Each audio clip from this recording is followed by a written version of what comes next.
Brighton Central School District near Rochester, New York, halted construction on athletic fields after its contractor uncovered undocumented historical fill beneath the topsoil. The school district said the material likely dates back to 1830, when a brick manufacturer reportedly occupied the land. Materials found during early site preparation in January included ash, cinders, brick, glass, ceramic, and metal at depths ranging from 2.5 to 7 feet. Once Brighton realized certain compounds exceeded regulatory thresholds, it contacted the New York State Department of Environmental Conservation and Department of Health. The DEC classified the site as a spill. Brighton noted that historical fills exist across New York, citing that no regulations prohibited this type of disposal at the time. During a March Board of Education meeting, the district reported that Abner M. Buckland of Buckland Brick owned the area from 1830 to the 1920s and mined clay there to manufacture bricks. The school district purchased the property in 1925. Buckland Brick lacks a clearly documented history, according to local nonprofit Historic Brighton. The organization stated that the Buckland family moved to Brighton in 1815 after losing a farm in nearby Phelps, and later bought the land across from the high school.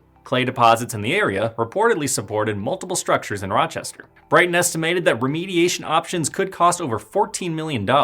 At the agency's recommendation, it opted to apply poly sheeting over the fill and soil piles and plans to spread gravel across the site to prevent dust from escaping starting April 6th. The school district added that it would replace the proposed water retention basin with an underground chambering system to stop field drainage from contacting the materials before discharging into the existing stormwater inlet. Brighton said it will identify a cost estimate upon completion of the approved site management plan.